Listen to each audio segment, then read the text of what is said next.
What's up sa inyo mga boss? Today, meron tayong i-explain sa isa nating subscriber na nagre-request ng ganitong tutorial. Pero hindi ito tutorial mga boss. Kasi nagawa ko na to dati. So, i-explain ko na lang sa kanya kung paano yung dapat niyang gawin. Ayan, kung mapapansin nyo, headlight to ng Mio Sporty.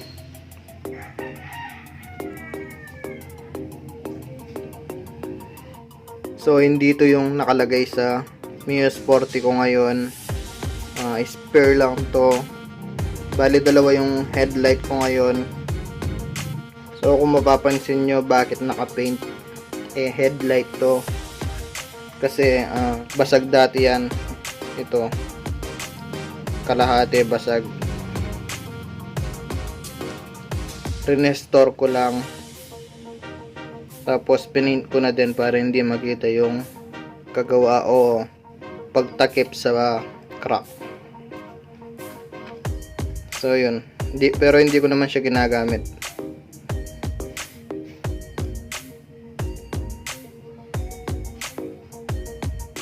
So yun, back to the topic na tayo mga boss. So ang tanong kasi ni boss, paano magkabit ng Parklight sa headlight? So ito na boss, papakita ko na sa iyo. Ayan, ganyan lang yung ginawa ko. Ito, Parklight talaga to. Hindi yung peanut bulb na maliliit. Malaki to mga boss.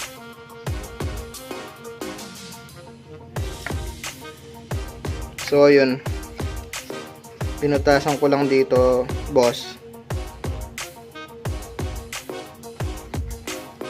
hanggang magkasya to. Yun, ganun lang yung setup nya. Napakasimple. Tapos ito, kung mapapansin nyo, ang pangit ng pagka-tape, pero hindi naman makikita yan. So ito yung wire na itatap natin sa Parklight. Ito yung positive na itatap natin sa positive ng Parklight, and then ito negative kahit sa body ground lang to, or kahit anong negative. Ayan, hindi ko naman siya isasalpak sa Mio, pero ipapakita ko yung paano siya gumagana, or para makita mo kung maganda nga ba yung ganito. So eto, meron tayong battery.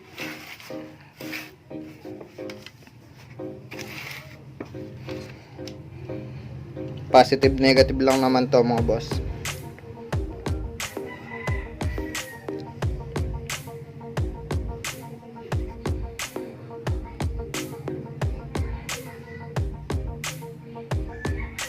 So ayan na siya boss.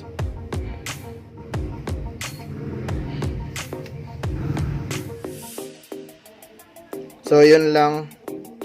Sana meron kayong natutunan kahit papaano. At sana boss, nasagot yung katanungan mo, or naintindihan mo yung explanation ko.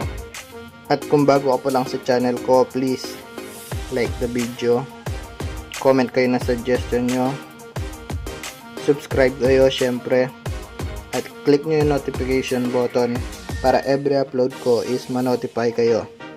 Yun lang mga boss, ride safe.